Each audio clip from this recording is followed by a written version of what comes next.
Okay, so just to say the important things we said last time, I recall the definition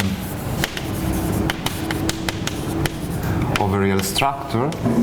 So given X a complex manifold,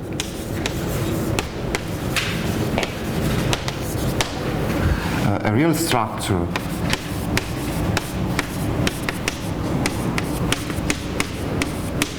is anti-holomorphic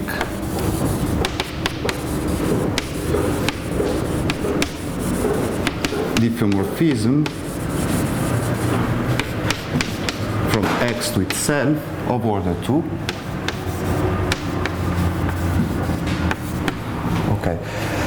And last time we also defined this group, which is the group of all maps from X to itself which are either holomorphic or anti-holomorphic diffeomorphism.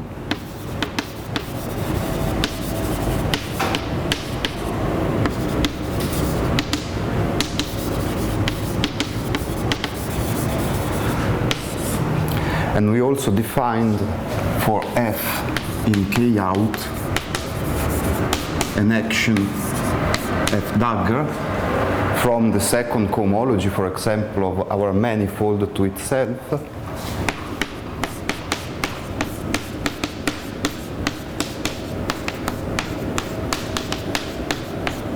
And in the case of hyperkähler manifolds, one can check by direct computation that this is in fact, in case X is hyperkähler, so this is in fact an isometry for the Boville-Bogomolov-Fujiki form.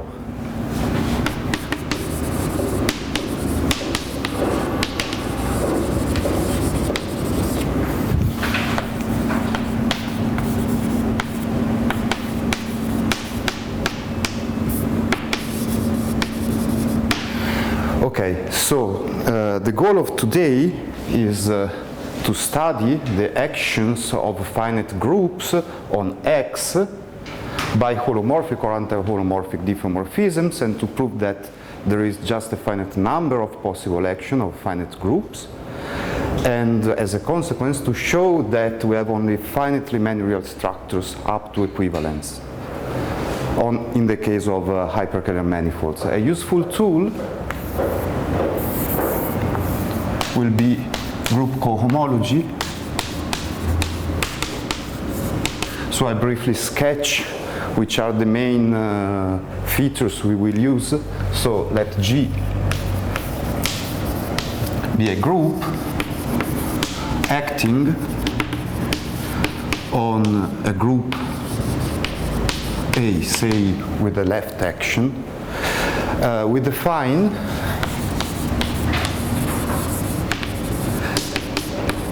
the zeroth homology group of G with coefficients in A as the set, the group actually, of fixed elements. And we can also define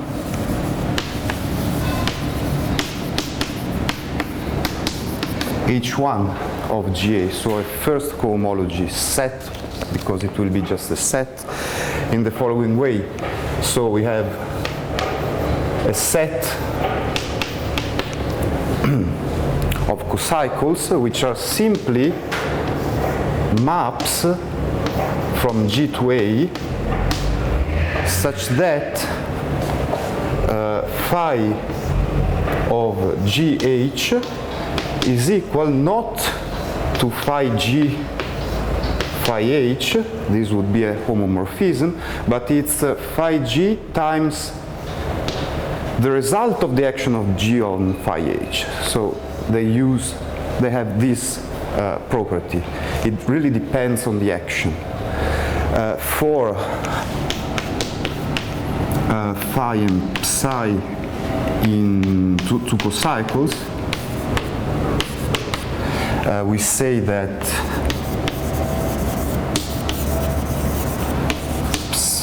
phi is equivalent to psi if there exists an element A, and here we are just mimicking what happens with the conjugation in some sense. So if there exists A in A such that A phi of G is equal to psi of G A, this would be conjugation. In fact, here we have G acting on A. So with this definition, H1 of GA is just the quotient set Z1 GA modulo this equivalence relation, and as a matter of fact this is a pointed set where the distinguished point is the class of the trivial cocycle sending every element to 1. So this is a pointed set.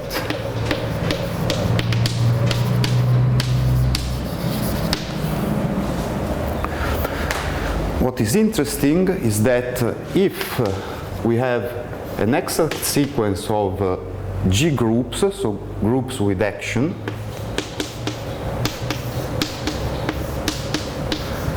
so these are all groups where G acts and the maps are G equivariant maps, then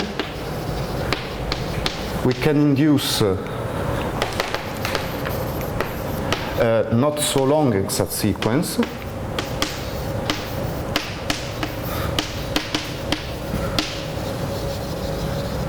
in cohomology, since we have as a sequence of points set this.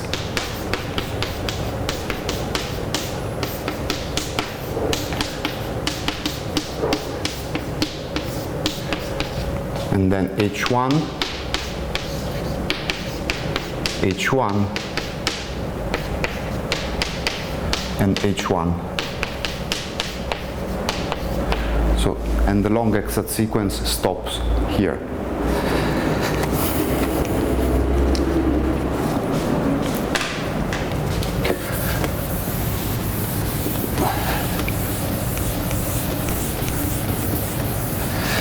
So, in the following, we will be interested in this place, in this part of this exact sequence, and in fact, all this was already been introduced by Borel and Serre, so some years ago, and they can also give quite an explicit descriptions of what the fibers of that maps are. So I want just to give you not the full description, since it will take a long time, but this is the key idea to describe fibers. Can you read? Of the last maps, we introduce new actions.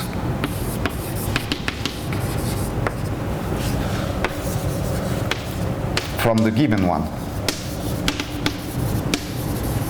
So, given phi, a cocycle of G with values in B, we define a new action on A in this way,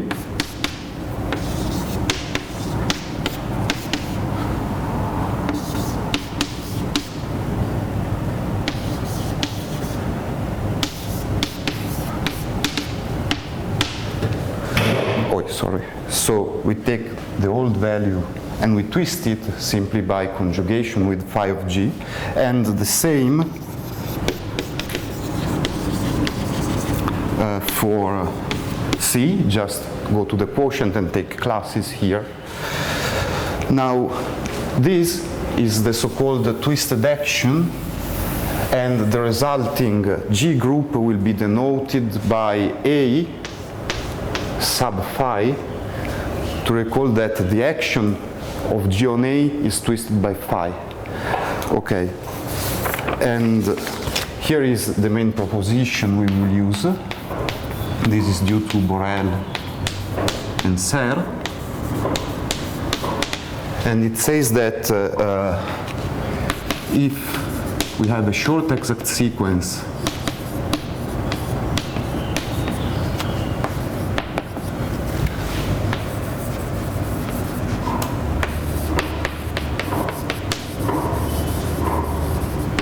of G groups,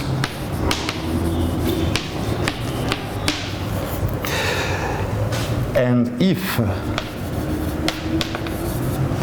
H1 of G with values in C and H1 of G with values in A phi for every phi in Z1 of GB are finite, then H1 of GB is also finite.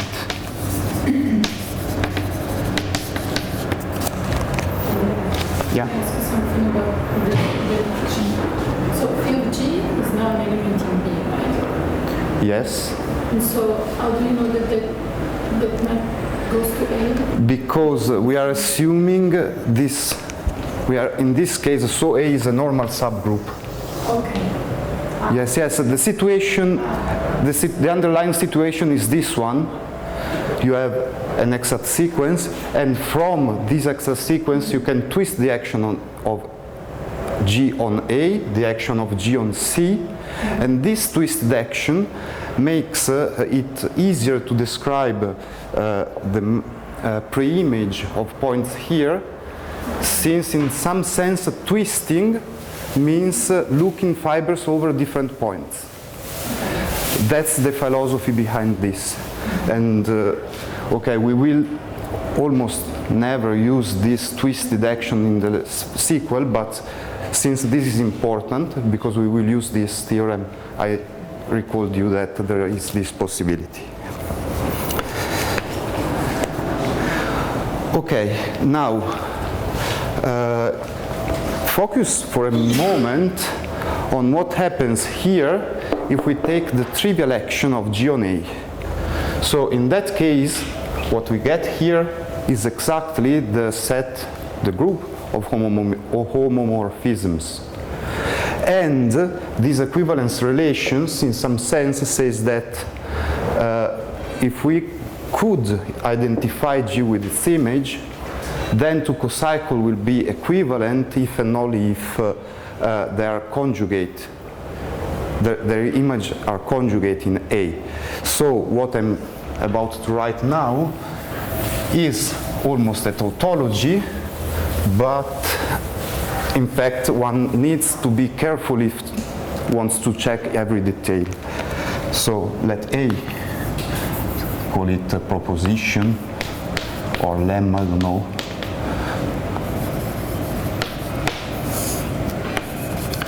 Be a group.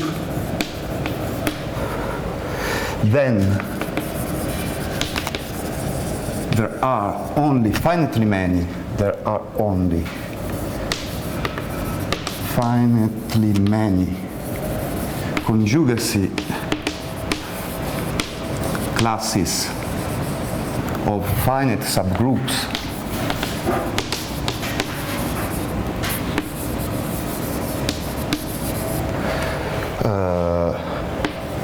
in A,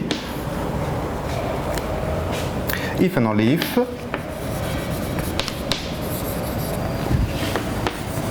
one, the cardinality of finite subgroups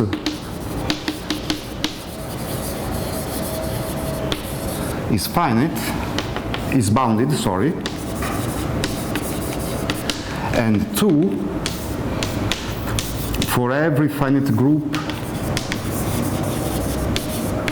G, we have that the first cohomology set H1 of G with values in A, where we make a G group with the trivial action, this is finite.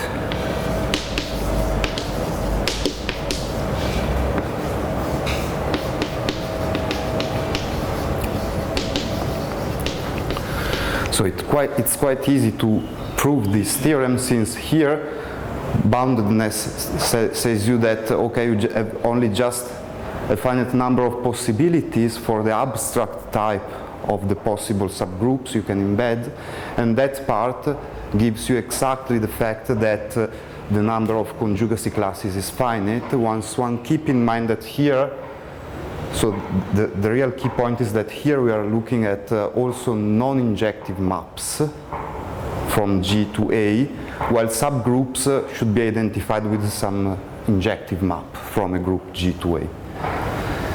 Anyway, this is important since in the case where we have a group G acting on A, the action can be seen itself as an element of this set H1 of GA when A is a trivial G group. So to prove that on a hyperkähler manifold we have just a finite number of possibilities for the action of finite subgroups, it's enough to prove that we have only finitely many conjugacy classes of finite subgroups in A. And how we will do, sorry,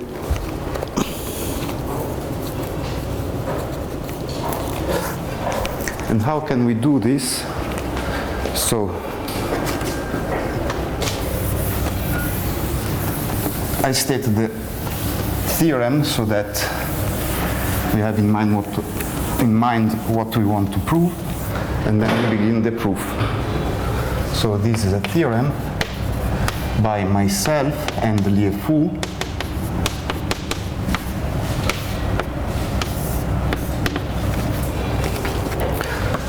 Let X be a hyperkähler manifold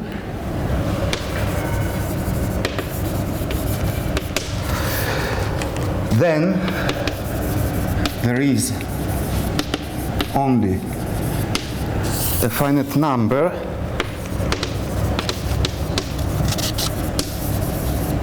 of equivalence classes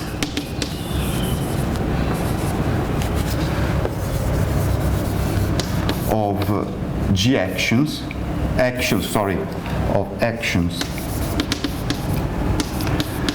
on X by K out X. I can for finite groups.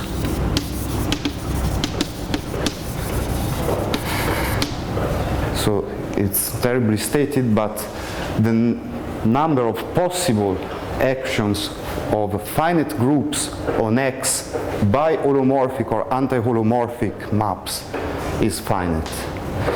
So this is the theorem. What we want to prove today actually is this theorem with an assumption here that our hyperkähler is projective.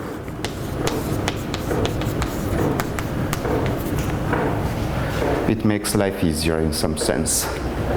So today we will prove this theorem, which amounts to prove that H1 of G K out X is finite, or that this condition, or that K out X has only finitely many conjugacy classes of finite subgroups.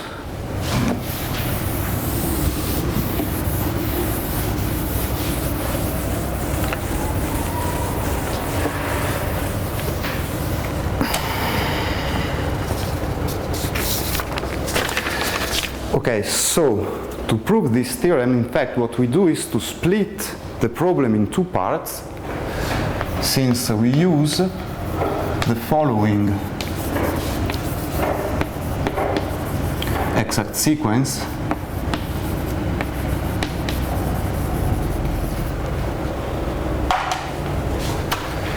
Here we have K out.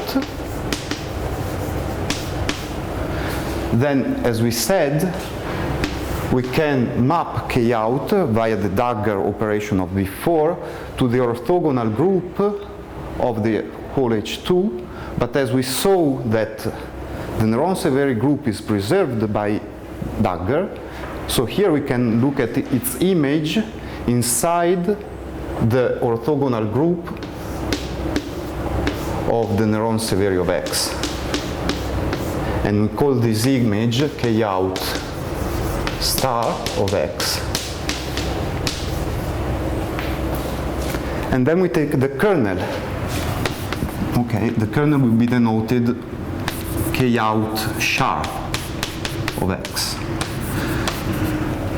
So these are Klein automorphisms acting trivially on the neurons severe, yes. So first fact,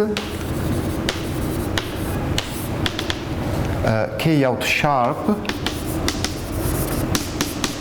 is finite. So in some sense, the idea is that if we define out sharp in the very same way, then k out sharp has out sharp as a subgroup of index at most 2, so it's enough to prove that out sharp is finite. But this is pretty easy since, proof, it's enough to prove out sharp finite. And how can we do this? Is what we were discussing yesterday.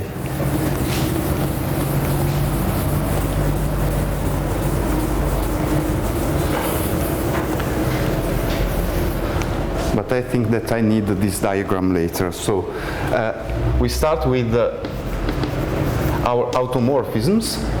Inside the group of automorphisms, we know that we have the symplectic one, which can be described as the one fixing the period, so acting trivially on the transcendental part.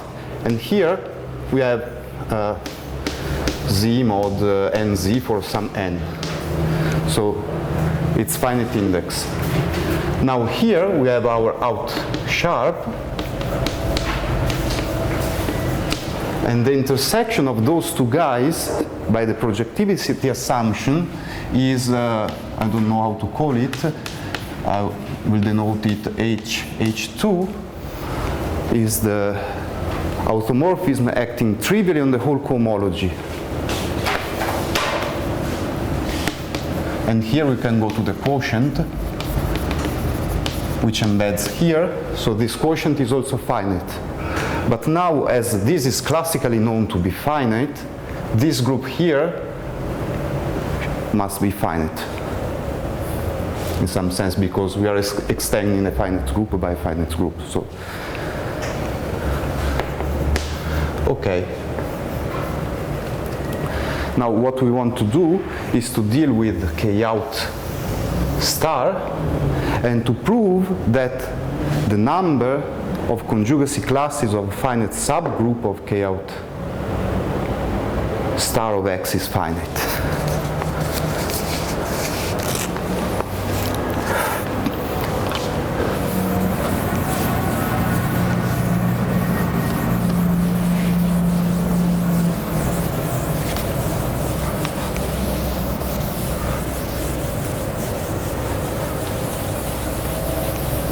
So, claim now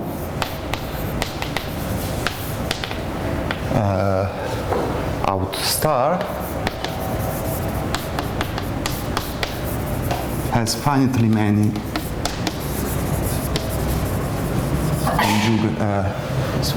many conjugacy classes of finite subgroups.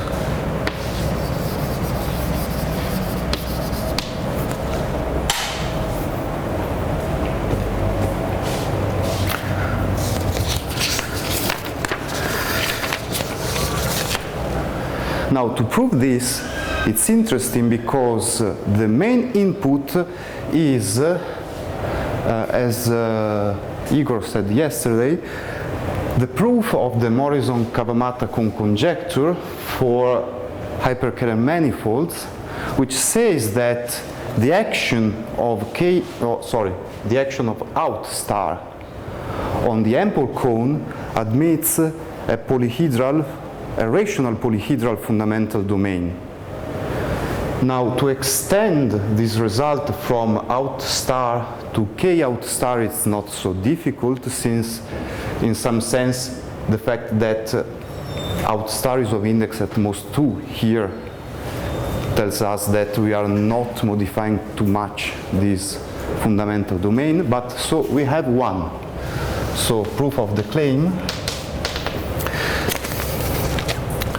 take sigma, a fundamental domain for k out star of x acting on the ample cone. Okay. Then we can say also that since we want to prove that we have only finitely many conjugacy classes of subgroups, so we pick a subgroup, a finite subgroup G.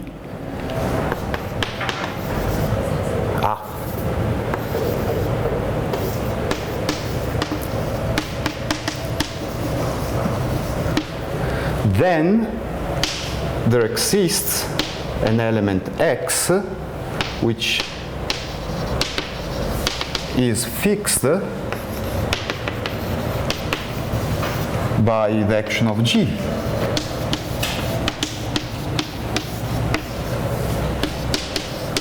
In the ample cone. Since G is finite, we can pick any element we want and make the average over all the elements of G. We get an invariant element.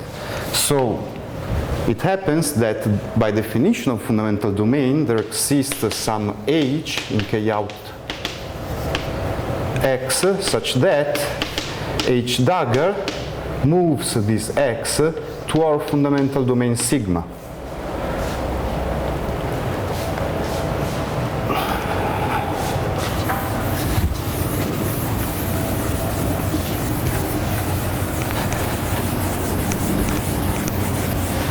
Okay, let's call x naught to this point. So x naught is fixed by H dagger G, H dagger inverse, which is a conjugate of G. So it stays in the same conjugacy class. And this means that H dagger G, H dagger inverse is contained in the sets of phi in K out star of X such that phi of sigma intersect sigma non-trivially.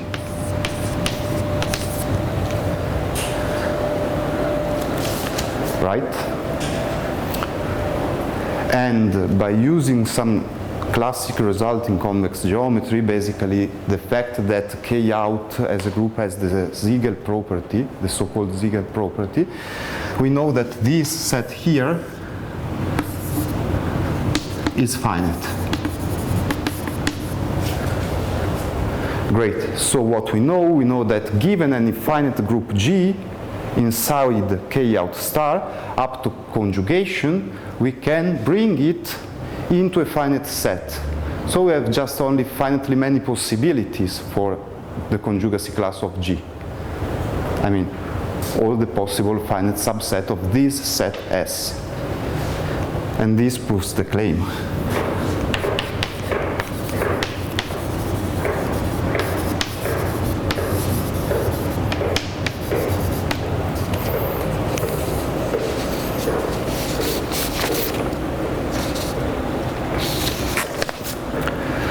Great. Now, from this claim, we can give a final proof for our theorem. So prove that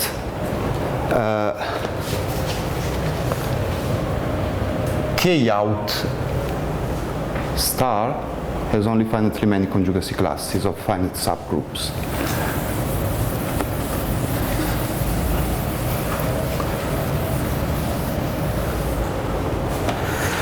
The proof for this, okay, is, I think it's interesting because it's a kind of joke in some sense.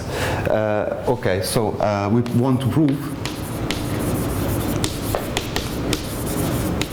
the same for the whole k out x. And we know that 1 k out sharp is finite, and 2 and 3, which are the reformulations of this theorem in terms of group cohomology. So we know that k out sharp star, of x has bounded cardinality for finite subgroups,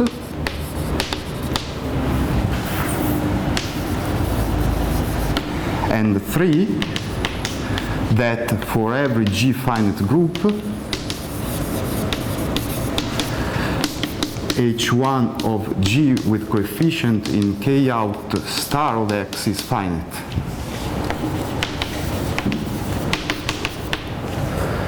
Great. We want the same point 2 and 3 without the star. That's equivalent to k out x having a finite number of conjugacy classes of finite subgroups. But here is the point.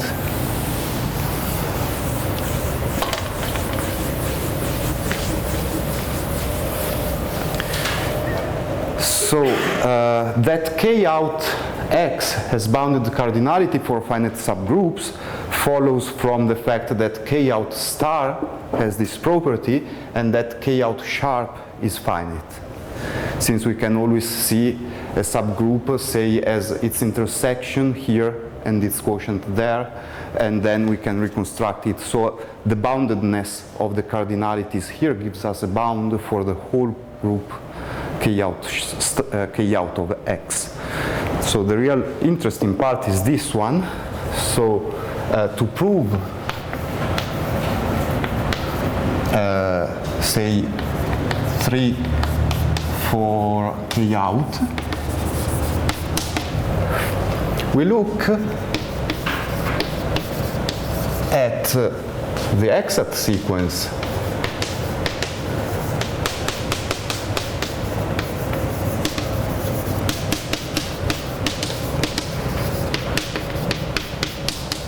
defining it basically, and we pass to cohomology. So in passing to cohomology, we have at a certain point H1 of G k out sharp of k out sharp x, H1 of G k out, H1 of G k out star. Great. And we want to prove, when we put here the trivial action of our finite group G. We want to prove that this is finite, but we know that this is finite by hypothesis. It's exactly the point 3. So this is finite. Now is where our proposition of B-form comes into play, because if we can prove that H1 of G with values in the twisted group k out star of x twisted by phi, where phi is the cocycle of G with coefficients in here, we can use our theorem of Borel and Serre and deduce that this is finite.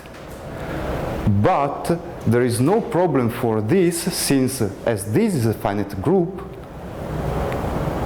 and G is also finite, by the very definition this, whatever the action of G on k out sharp is a finite set. So this is finite by definition.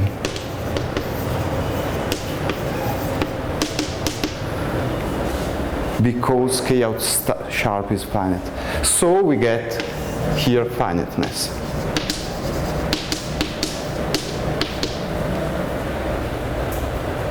And this concludes the proof for the theorem.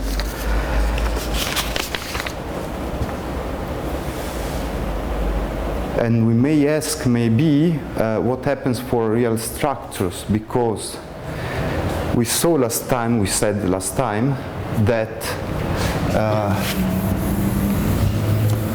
a real structure can be seen also as an action of Z mod to Z. So we have just proved that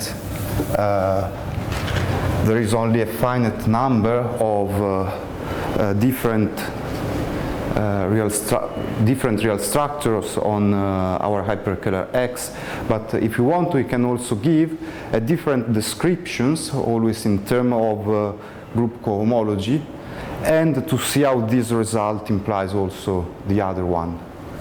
So again, on real structures.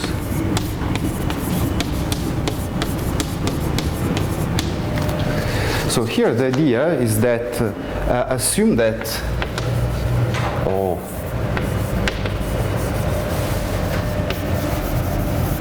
X admits at least one real structure, sigma. The idea is that, okay, for every real structure sigma prime, then we have that sigma prime composed with sigma is an element of out X, since it's the composition of two anti-holomorphic maps. Great, so we have just defined a map phi sub sigma prime, say from Z mod to Z to out, sending 1 to 1 and sending -1 to this composition, sigma prime composed with sigma. Now we can ask if this is a homomorphism. In general it is not. We can ask if this defines some co-cycle when we put some Z mod to Z action on out X. And this is the case.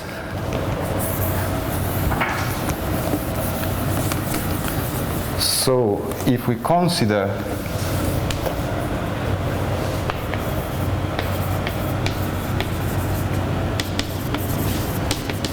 the action of Z mod to Z on out given by, so say, okay, the trivial element should act trivially, the non-trivial element should act by conjugation, by sigma. So the action is conjugation by sigma. Then our phi sigma prime is indeed a co-cycle of Z mod to Z with values in out. And in fact, there is also a bijection between the set of real structures on X modulo equivalence and the set H1 of Z mod to Z out X. And this is given exactly by take the class of sigma prime and send it to the class of this phi sigma prime. So to prove, and I conclude, the finiteness of real structures, one can also try to say, okay, I have just to look the finiteness for this guy. And how can I prove the finiteness for this guy? Well, actually, the idea is the following. Here, we are looking at a G group which is not the trivial G group, because here the action is given by conjugation. But conjugation is an inner automorphism, so there is a canonical bijection between this set here and the set H1 of Z mod to Z out X when we act with the trivial action. And the fact that this H1 with the trivial action is finite basically follows from our result of before, since here we were dealing with the trivial action, and basically because out has index 2 in k out. So there is no problem in obtaining the same result also for out. So this can be also another picture to see the finiteness of the real structures and to give a framework also for a cohomological interpretation of real structures. So I think I conclude here.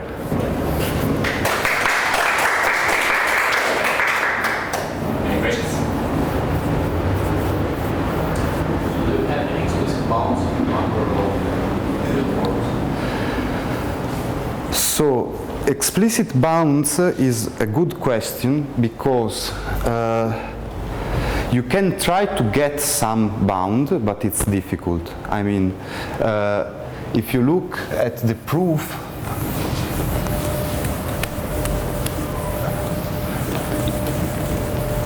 the proof we made before, then you can say that if you take G, a finite group, then you want to bound its cardinality.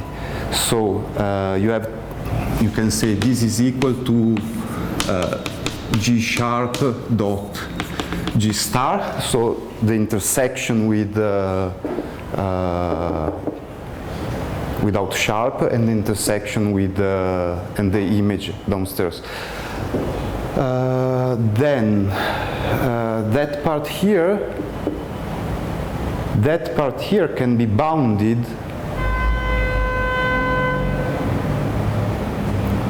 I mean, the best you can obtain with some work is that this is less than or equal to, say, 2, which is the index of out in k out. So, as you asked me about real structures, this 2 is needed, times the cardinality of the set S of before, which is something I cannot control, times M, where M is linked, I think, to that part here, because when you look, you can rescale the problem to knowing how many automorphisms act trivially on the cohomology, and you know that they are finite, there are M of them, and moreover you know that phi of M, the Euler function of this, should be less than or equal to, by result of Beauville, B2 of x minus rho of x, which is for sure less than or equal to B2 of x minus 1. So in some sense, here you have also something which can be made deformation invariant for the whole class. So apart from explicit examples, if you want also to find some class depending only, some bound depending only on the deformation type, the problem is just to give a uniform bound to this S here. And up to now I have no idea on how to get this bound, because it really depends depends too much on this abstract construction of the fundamental domain.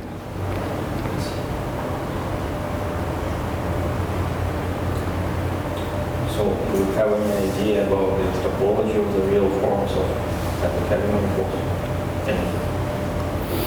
Well, that's a good question, but no, I have no idea of the real forms of hyperkähler manifolds. That is something I want to begin to look, but I've not yet begun. Like how many components you have? Yeah. I have really no idea.